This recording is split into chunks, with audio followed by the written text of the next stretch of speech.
วิดีโอนี้จะนำเสนอขั้นตอนการแจ้งมอบอากรมูลค่าเพิ่มหรืออมพ.ผ่านระบบออนไลน์ Tax Service อิงตามกฎหมายว่าด้วยอากรมูลค่าเพิ่มฉบับปรับปรุงฉบับเลขที่ 60/สพส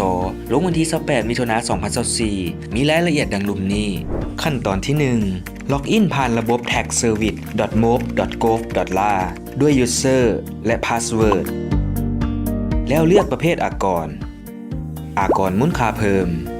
ขั้นตอนที่ 2 ให้เลือกระยะเวลาอากรที่ต้องแจ้งแล้วกดค้นหาจะขึ้นชื่อวิสาหกิจเลขประจำตัวและข้อมูลของบริษัทปรากฏขึ้น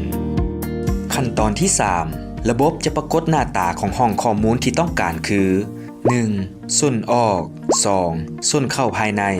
3. ส่วนเข้าจากการนำเข้า 4. ส่วนเข้าหักไว้เวลาจ่าย 5. ส่วนเข้ายกมาหักต่อ 6. ดัดแก้อากรมูลค่าเพิ่ม 7. ส่วนออกโครงสร้างน้ำมันและ 8. ส่วนเข้าโครงสร้างน้ำมันขั้นตอนที่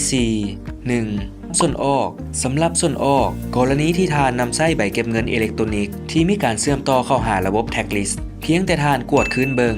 ข้อมูลนั้นว่าครบถ้วนถูกต้องแล้วก็สามารถกดยืนยันได้เลยกรณีมีรายการที่บ่ครบถ้วนทานสามารถกดเพิ่มแถวเพื่อเพิ่มรายการใส่เติม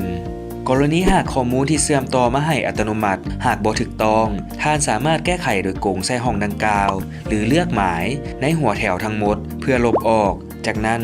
สามารถดาวน์โหลดแบบฟอร์มเป็น Excel เพื่อประกอบข้อมูลที่ถูกต้องใส่ให้ครบถ้วนเรียบร้อยแล้วอัปโหลด Excel ส่วนออกดังกล่าวใส่แทนได้คือดังเคยปฏิบัติการแจ้งในเมื่อก่อนได้แล้วกดยืนยัน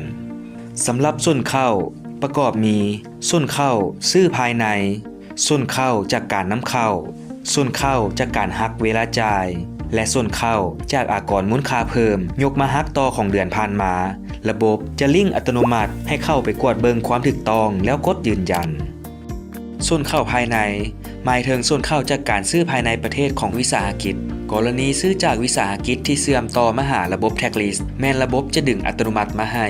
กรณีซื้อจากวิสาหกิจที่บ่ทันเชื่อมต่อมาระบบ Tax List แม้นท่านสามารถดาวน์โหลดแบบฟอร์มแล้วป้อนข้อมูลใส่เติมด้วยตนเองหมายเหตุสำหรับส่วนเข้าแม้นจะต้องมีเลขประจำตัวผู้เสียอากรจากผู้ที่สนองสินค้าและการบริการให้ทานคักแน่ระบบจึงจะสามารถให้บันทึกและยืนยันได้ส่วนเข้าจากการนำเข้าและส่วนเข้าหักไว้เวลาจ่ายระบบจะดึงอัตโนมัติมาให้ซึ่งผู้เสียอากรสามารถป้อนข้อมูลหักได้หรือหักบ่ได้ด้วยตนเองส่วนเข้ายกมาหักต่อระบบจะดึงออโต้จำนวนอากรมูลค่าเพิ่มเลขบาร์โค้ดวันที่แจ้งจากเดือนผ่านมาโดยบ่ต้องกดยืนยันดัดแก้อากรมูลค่าเพิ่มท่านสามารถเลือกดัดแก้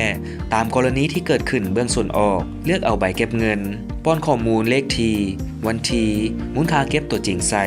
และส่วนเข้าเลือกเอาใบบอป้อนเลขทีบอที่ระบบดึงข้อมูลมาผิดแล้วป้อนตัวเลขตัวจริงใส่แล้วระบบจะคิดลายหักออกหรือเพิ่มขึ้นให้เพื่อให้ถูกต้องตามการสรุปบัญชีของทานแล้วกดยืนยันขั้นตอนที่ 5ภายหลังประกอบข้อมูลเข้าครบทุกห้องแล้วระบบจะคำนวณมูลค่าอากรมูลค่าเพิ่มต้องมอบให้ซึ่งในแบบฟอร์มฉบับปรับปรุงนี้จะแยกสัดส่วนในการหักส่วนเข้าแบบอัตโนมัติให้ท่านตามการยั่งยืนของผู้เสียอากรระบบจะคำนวณมูลค่าอากรมูลค่าเพิ่มทั้งหมดแล้วกดบันทึกสำเร็จขั้นตอนที่ 6หลังจากนั้นจะปรากฏหน้าตาแจ้งใบมอบอากรมูลค่าเพิ่มขึ้นแล้วให้พิมพ์ออกจากระบบเพื่อนำไปชำระผ่านแอปพลิเคชันหรือเคาน์เตอร์ธนาคารที่เข้าร่วมโครงการสำหรับกิจการน้ำมันเชื้อไฟต้องได้เติมข้อมูลหรืออัปโหลดข้อมูลใส่ในซีท 7 และ 8 ที่เป็นข้อมูลการขายการซื้อตามแบบฟอร์ม Excel ที่ได้กำหนดไว้แล้วกดยืนยันการแจ้งมอบอากรมูลค่าเพิ่มด้วยตนเองผ่านออนไลน์ระบบจะเชื่อมต่อข้อมูลแบบอัตโนมัติทั้งการซื้อและการขายสะดวกถูกต้องและว่องไวขึ้นเพื่อชาติเพื่อสังคมพร้อมใจสำหรับอากร